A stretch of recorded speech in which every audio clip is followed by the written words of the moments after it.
우리 너무 많이 오가는 말 중에 더도 말고 덜도 말고 한가위만 하여라 그러잖아요. 한가위 때가 가장 풍성한 때이니까 그런 것 같습니다. 물질도 풍성하고 따라서 마음도 풍성한 절기입니다. 몇몇 분들은 그래도 오늘 예배에 많이 참석하신 편이네요. 몇몇 분들은 고향으로 벌써 내려가셨는데 이제 예배가 끝나면 각각 준비한 선물 꾸러미를 가지고 고향으로 내려가게 될 겁니다. 갈 때에 그렇게 벅찬 가슴을 가지고 가고 돌아올 때도 기쁨으로 돌아오길 바랍니다. 아무도 상처받지 않으면 좋겠습니다. 그런데 꼭 설에 가면, 명절에 가면, 설이나 뭐 추석이나 이렇게 가면 친척들이 물어보는 거 있잖아요. 어렸을 때는 공부 잘하지? 그렇게 물어봅니다. 그것도 부담이 되잖아요. 중학교는 어디 갔냐? 고등학교는 어디 갔냐? 근데 거기까지는 괜찮아요. 대학은 어디 갔냐? 그리고 조금 지나면 요즘은 초등학생들도 교제한다는데 너 사귀는 사람이 있냐? 사귀는 사람은 뭐 하냐? 취업은 했냐? 뭐 이렇게 질문합니다. 그럼 이제 취업하고 나면 이제 됐겠지 하고 집에 가면 또 묻습니다.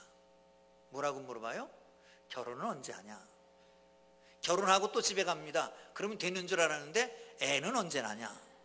애를 하나 낳았어요? 그러면 둘째는 언제 나냐? 빨리 가져야지 늦게 가자면 안 된다더라. 뭐 이래가지고. 그리고 이제 또 집에 가면 이제 끝난 줄 알았는데 연봉은 얼마 받냐? 그 다음에 또 가면 또 물어봐요. 집은 있냐? 그래도 집 하나는 있어야지. 사실은 생각해서 하는 말인데 부담이 되잖아요. 상처가 되잖아요. 여러분, 이번 추석에는 상처를 주지 말고 오세요. 상처 받지도 말고 오시기 바랍니다. 아멘? 아멘? 배려를 하면 돼요. 배려를 하면. 내가 이 말을 하면 듣는 사람 입장에서 어떻게 들을까 하는 배려를 하면 됩니다. 성경으로 돌아가면 성경 속에서 이해하지 못할 부분들이 좀 있습니다. 예를 들면 사도행전 5장에 보면 아나니아와 삽비라 사건이 있습니다.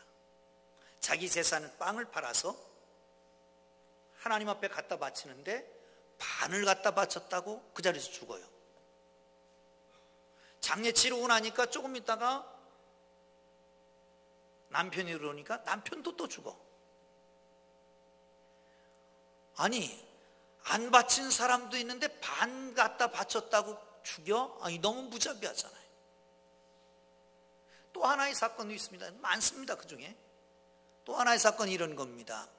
다윗이 예루살렘으로 수도를 천도하고 신정정치, 하나님이 다스리는 나라를 이루기 위해서 하나님의 언약궤를 모셔오려고 합니다.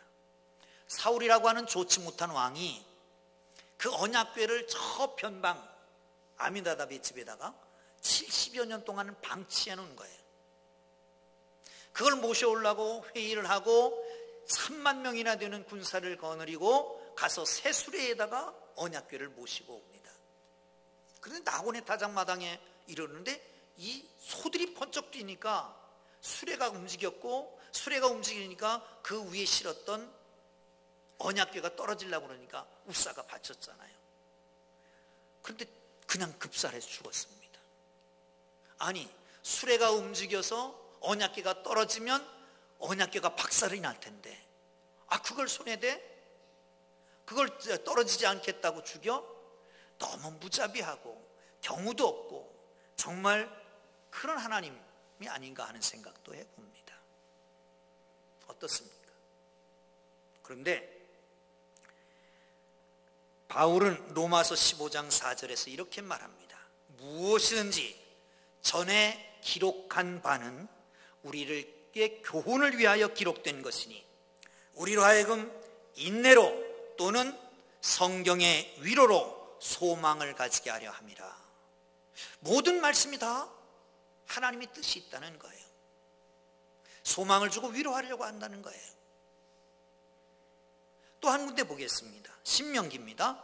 8장 14절 16절입니다. 같이 읽죠. 시작. 여호와는 너를 애굽 땅 종되었던 집에서 이끌어내시고 너를 인도하여 그 광대하고 위험한 광야 곧 불뱀과 전갈이 있고 물이 없는 간조한 땅을 지나게 하셨으며 또 너를 위하여 단단한 반석에서 물을 내셨으며 내 조상들도 알지 못하던 만나를 광야에서 내게 먹이셨나니 이는 다 너를 낮추시며 너를 시험하다 마침내 내게 복을 주려 하심이었느니라. 아멘. 할렐루야. 광야, 나무도 없고 풀도 없고 물도 없고 건건한 땅, 불뱀도 있고 전갈도 있는 땅. 아니 그냥 가면 2주일이면 갈걸 거기에서 40년을 뺑뺑 돌리신 이유가 뭐다? 그 이유는 하나님의 계획 가운데 그 백성을 복주시려고 했다는 거예요. 할렐루야. 자, 한 번 더 봅니다. 예레미야 29장 11절 13절 시작. 너희를 향한 나의 생각을 내가 아나니 평안이요 재앙이 아니니라. 너에게 미래와 희망을 주는 것이니라. 너희가 내게 부르짖으며 내게 와서 기도하면 내가 너희들의 기도를 들을 것이요 너희가 온 마음으로 나를 구하면 나를 찾을 것이요 나를 만나리라. 아멘. 하나님의 생각이 뭐다? 우리를 향한 하나님의 생각이 뭐라고요? 재앙이 아니고 평안이라고요. 하나님의 우리를 향한 생각이 뭐라고요? 우리의 미래에 희망을 주는 것이라고요. 우리에게 부르짖으며 하나님 앞에 나와 찾고 찾으면 만나고 들으신다고요. 할렐루야. 하나님은 우리에게 복을 주신 하나님인 걸 믿으시기를 축원합니다. 그런데 왜 다윗이 그냥 큰 관심을 가지고 3만 명이나 동원하고 세술에 실어서 언약궤를 옮기는데 왜 펄쩍 뛴다고 그걸 잡았던 우사를 죽였을까? 하나님은 복 주시기를 원하신 하나님이고 재앙이 아니라 우리에게 희망을 주고 평안을 주기 위한 하나님이신데 왜 그렇게 하셨을까요? 여러분 이런 것 생각해 보셨습니까? 목적이 선하면 수단은 아무렇게 해도 된다. 아니 어쩌면 요즘 살고 있는 우리 시대의 일반적인 관념이 그렇습니다. 목적이 선하니까 수단은 선하지 않아도 목적만 이루면 된다는 거예요. 하나님을 위해서 하는 거니까 어떻게 해도 괜찮다는 거죠. 그런데 성경은 미리 말씀했습니다. 행진할 때는 레위인과 제사장이 아론의 자손들이 모든 것을 다 포장을 하고 그리고 고핫 자손이 떠매고 가라는 거예요. 마치 가마를 매는 것처럼 그렇게 메고 가라는 거예요. 그렇지 않으면 이 성물을 만지지 말지니 죽을까 하노라 라고 미리 말씀하셨다는 거죠. 사랑하는 성도 여러분, 그렇습니다. 하나님은 뜻이 있습니다. 미리 말씀하신 것을 이루십니다. 뿐만 아니라 목적이 선하다고 수단은 아무렇게 돼도 수단은 합리화되는 게 아니라 목적이 선함과 함께 선한 방법으로 이루어가야 된다라고 하는 걸 기억하시기를 주의 이름으로 축원합니다. 그래서 언약궤는 수톱됐고 다윗은 당황했고 무섭고 겁이 났고 그래서 이 언약궤를 어떻게 내가 우리 집으로 모셔가랴. 그래서 그냥 오베데돔의 집에 보냈습니다. 그런데 오베데돔의 집에 3개월 있는 동안 하나님께서는 그 오베데돔의 집을 복을 주셨다. 할렐루야. 그러면 이 복 받은 게 뭔가를 보고 이 복을 누리는 하나님의 사람들 되기를 주의 이름으로 축원합니다. 할렐루야. 자, 성경 보겠습니다. 26절 4절 26장 4절 5절 시작.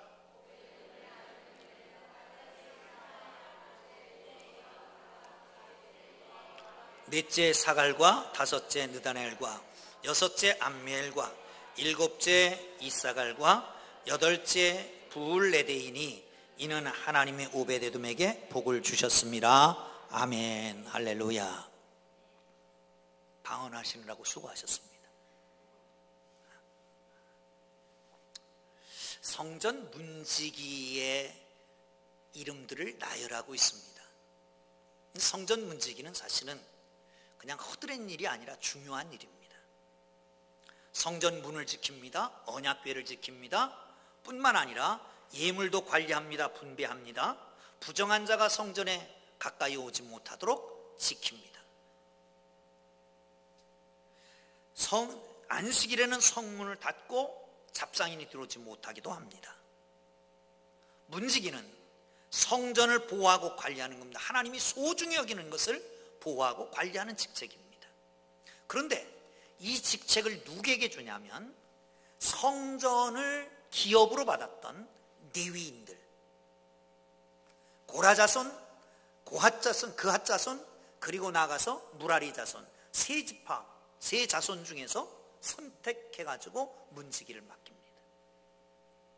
그런데 오늘 본문을 이렇게 읽다 보면 느끼셨는지 모르겠지만 고라 자손의 이름이 쭉 나오다가 오벳에돔이 딱 등장을 합니다.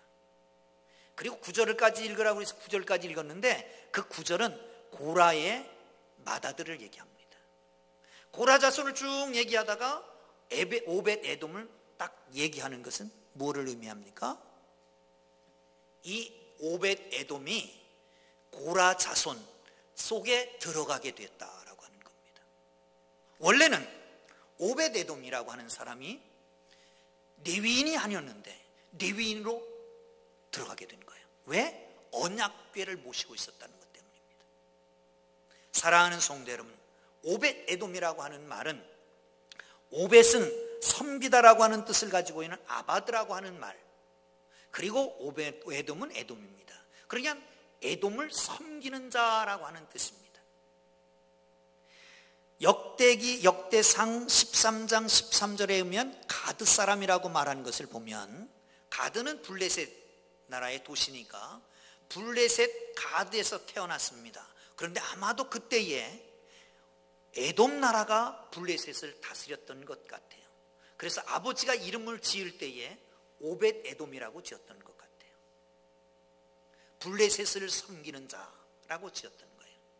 그런데 그의 이름을 보나 출신 도시를 보나 이 사람 이방 사람입니다. 그런데 이방 사람이 레위인, 그 중에 성전 맡은 자로 편입되게 된 거예요. 이 얼마나 큰 축복이냔 말이죠. 이 영적인 축복이, 신령한 복이 여러분에게 있기를 주의 이름으로 축원합니다. 성경에서는 에베소서에 이렇게 얘기합니다. 1장 4절 5절에 보시죠. 시작. 곧 창세전에 그리스도 안에서 우리를 택하사 우리로 사랑 안에서 그 앞에 거룩하고 흠이 없게 하시려고 그 기쁘신 뜻대로 우리를 예정하사 예수 그리스도로 말미암아 자기의 아들이 되게 하셨느니라. 아멘. 할렐루야. 할렐루야. 창세전에 선택을 해 놓으셨어요. 근데 어느 날 어느 순간에 예수 그리스도께서 오셨고 그 예수 그리스도를 믿게 하심으로 하나님의 자녀로 편입되는 이 놀라운 은혜를 주셨다는 것이에요.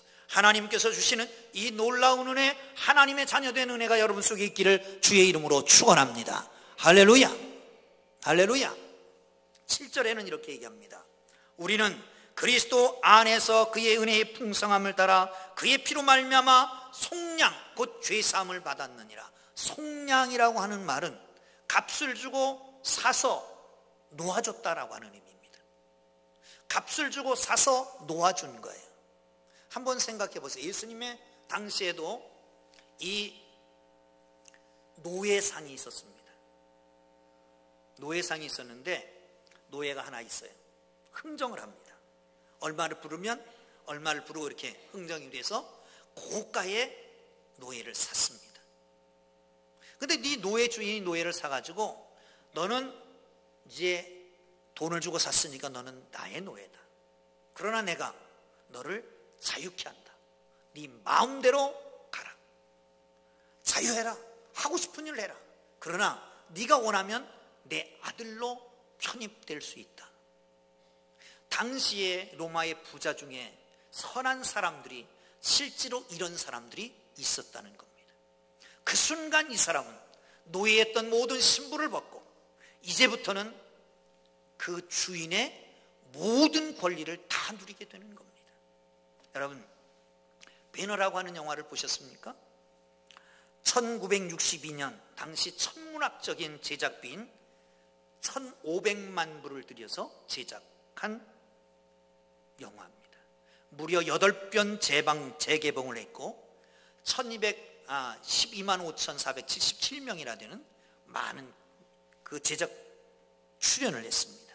제작 기간은 10년, 그리고 아카데미 11개 부분을 휩쓸었던, 그리고 그 이후에는 그 기록이 깨지지 않는 영화 벤허라고 하는 영화가 있습니다. 벤은 누구누구의 아들이라고 하는 뜻이고 허는 그 아버지의 이름 정도 됩니다. 그러니까 허씨의 아들, 그런 뜻입니다. 허씨의 아들. 이 허씨는 당시 예루살렘의 부자였습니다. 많은 노예를 거느리는 그런 부자였습니다. 그런데 로마 총독이 예루살렘에 부임하는 날, 그거를 구경하는 많은 인파가 있는데 위층에서 구경하다가 누이가 실수로 기와장 같은 걸 떨어뜨려요. 근데 그게 마침 이 총독의 머리에 떨어지는 거예요. 그걸 보고 거기에 수행했던 총독의 수행 메살라라고 하는 장교가, 이 메살라는 사실은 베너의 친구입니다. 어머니, 누이, 애인까지 모두 잡아서 감옥에 넣습니다. 재산은 다 몰수하고 베너는 노예로 팔아버리고, 노예로 팔린 베너는 갤리선이라고 하는 노예들을 이용한 군용선이죠. 밑에서 노를 젓는 일을 합니다. 그런데 그 군용선의 사령관의 눈에 들게 됩니다. 마침 해적이 침범을 했고 파손된 그 배에서 조난당한 사령관을 구해줍니다. 생명이 있는 것을 아는 이 사령관이 아들로 삼잖아요. 반지를 빼어주고, 그 순간부터 그의 모든 권리는 이제는 노예가 아니라 바로 그 사령관의 권리를 다 누리게 되는 겁니다. 여기서 같이 살자라고 하는 걸 무릅쓰고, 그리고 예루살렘으로 갑니다. 예루살렘으로 갈 때는 노예로 팔린 베너가 아니라 이제는 사령관의 아들로 가게 되는 겁니다. 이게 바로 양자라고 하는 거예요. 사랑하는 성도 여러분, 우리는 죄 가운데 빠져서 허물과 죄로 영원히 죽었던 사람인데 어떻게 건져낼 수 있는 방법이 없는 사람들이었습니다. 그래서 하나님께서 독생자 예수 그리스도의 피값으로 우리를 사셔서 하나님의 자녀로 편입시키고 하나님의 양자가 되게 하신 것을 믿으시기를 축원합니다. 이 영적인 복을 누리는 하나님의 사람들 되기를 주의 이름으로 축원합니다. 이제는 우리는 사탄의 노예선에 노를 젓지 않아도 됩니다. 이제는 사탄의 수하가 아니라 하나님의 거룩한 백성이므로 하나님의 거룩한 신분을 가진 사람들인 걸 믿으시기를 축원합니다. 할렐루야. 두 번째, 이 사람은 자손의 복을 받았습니다. 한 번 더 읽겠습니다. 4절 5절입니다. 시작. 오베데돔의 아들들은 맏아들 스마야와 둘째 여호사밧과 셋째 요아와 넷째 사갈과 다섯째 느다넬과 여섯째 암미엘과 일곱째 이사갈과 여덟째 부울레데이니, 이는 하나님이 오베데돔에게 복을 주셨습니다. 이는 관계 접속사잖아요. 원인 관계 접속사입니다. 앞에 이는 아들들은 오베데돔에게 복을 주신 결과라는 거예요. 8아들은 축복입니다. 지금도 8아들 낳았다 그러면 아메바가 아니냐, 그렇게 얘기할 거예요. 그죠? 그런데 자손이 많으니까 좋긴 하더라고요. 이 큰일이 있을 때, 명절 때는 좋잖아요. 그죠? 많으니까. 당시는 이 노동력이 중요한 때이기 때문에 아들 많은 건 축복이었습니다. 또 도적대가 언제 쳐들어올지 모르니까 힘이 있어야 되니까 아들이 축복이었습니다. 아들 8 낳았다는 건 이건 큰 축복입니다. 큰 축복이에요. 그런데 그 아들 이름마다 간증이 있습니다. 큰아들의 이름은 스마야라고 하는 아들입니다. 샤마라고 하는 말과 야흐라고 하는 말이 결합돼서 만들어진 것입니다. 여호와께서 들으셨다. 여호사밧은 여호와께서 주셨다. 요한은 여호와의 형제이시다. 사갈은 보상, 느다넬은 하나님께서 주셨다. 암멜은 하나님의 지청, 하나님의 백성. 이사갈은 그가 보상해 줄 것이다. 브울레데는 일 보상, 나의 보수. 다시 말하면 아들을 하나하나 낳을 때마다 간증이 생기는 거예요. 아들을 하나 낳을 때마다 간증이 생겼어요. 하나님이 이 아들을 주셨다. 하나님이 들으셨다. 하나님이 내 원수를 갚으셨다. 간증을 하면서 하나님 아들을 간증이 있었던 거예요. 사랑하는 성도 여러분, 이게 축복 아니고 뭡니까? 자손의 축복이 있었던 겁니다. 할렐루야. 사랑하는 성도 여러분, 정말 큰 축복은 어떤 게 축복입니까? 이스라엘 백성들은 3가지를 꼽습니다. 하나는 땅, 하나는 후손, 하나는 장수의 복입니다. 여러분, 진정한 축복은 오늘 잘 사는 것보다 미래가 밝아지는 겁니다. 현세보다는 내세입니다. 내대보다는 나의 후손들이 더 잘 사는 것을 원하지 않습니까? 특별히 한국 사람들은 더 그렇습니다. 토마스 칼라일이라고 하는 철학자는 이런 얘기를 했습니다.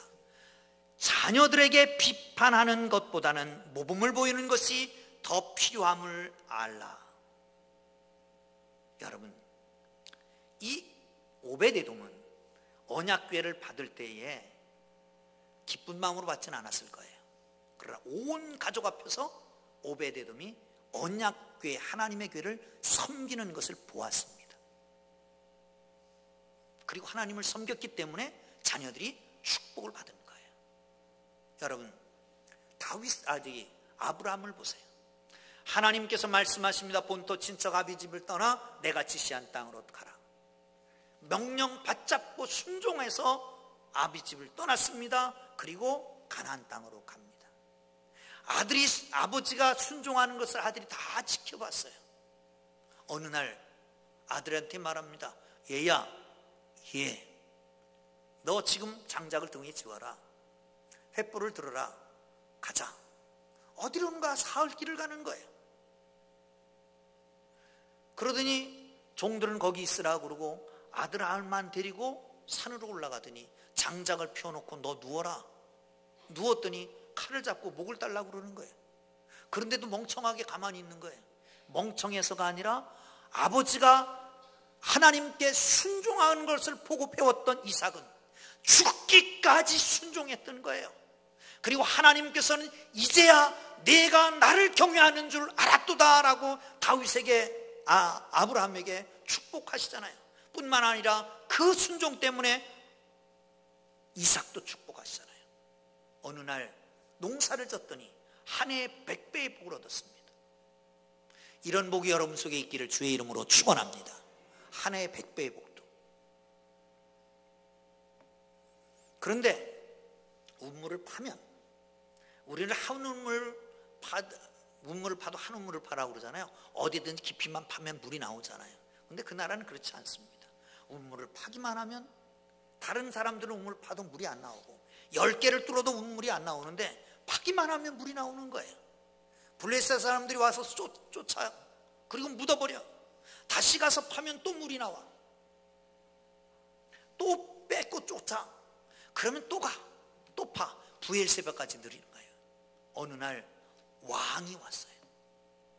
친구를 데리고 군사령관을 데리고 와서 하는 말이 내가 하나님과 함께하는 것을 이제 보았다.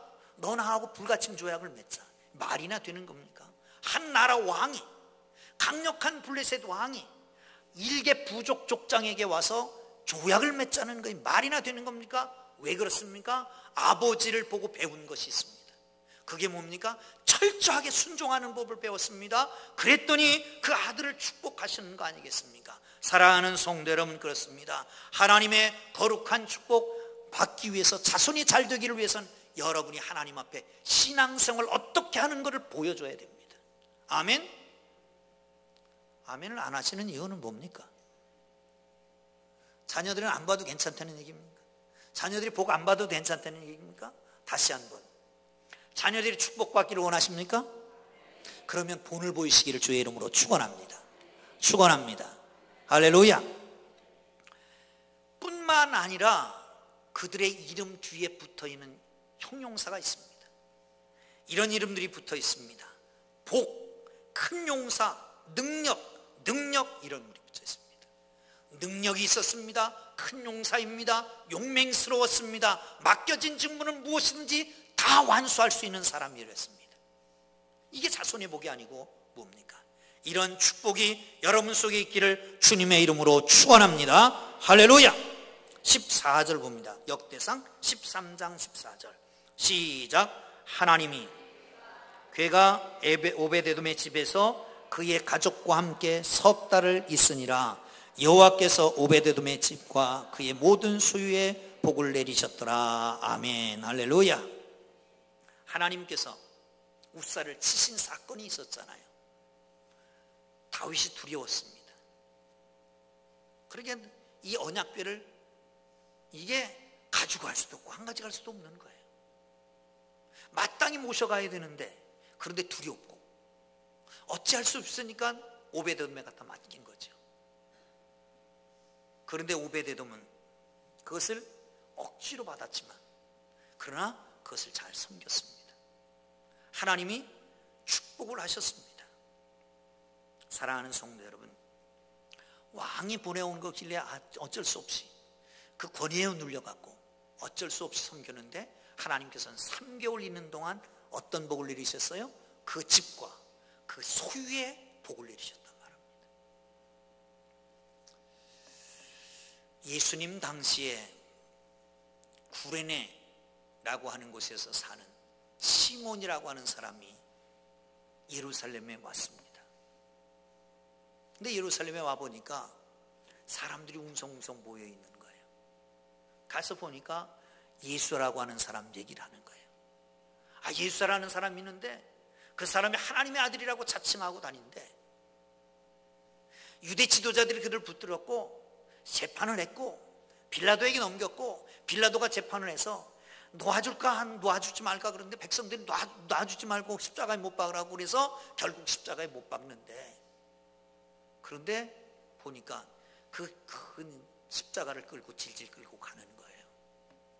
측은해서 보고 있는데 군사 하나 오더니 병사가 오더니 그냥 구레네 시몬을 억지로 갔다가 십자가를 지워서 십자가를 끌고 가게 하는 거예요.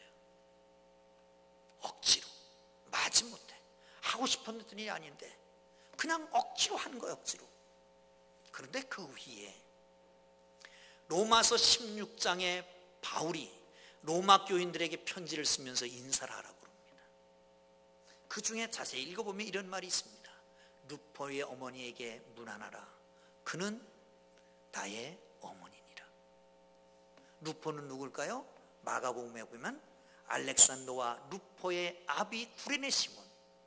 그러니까 루포의 어머니는 구레네 시몬의 아내입니다. 알렉산더와 루포라고 하는 이름이 성경에 등장하는 걸 보니까 그 당시에도 인정받는 그리스도인이었습니다. 이 구레네 시몬은 마지못해서 할 수 없이 억지로 군병들에 끌려서 할 수 없이 십자가를 지고 갔지만 하나님이 그를 축복하셨어요. 그 아내와 그 아들들을 축복하신 것을 보십시오. 여러분 오베데돔을 보세요. 자기가 자원해서 언약궤를 모신 게 아닌데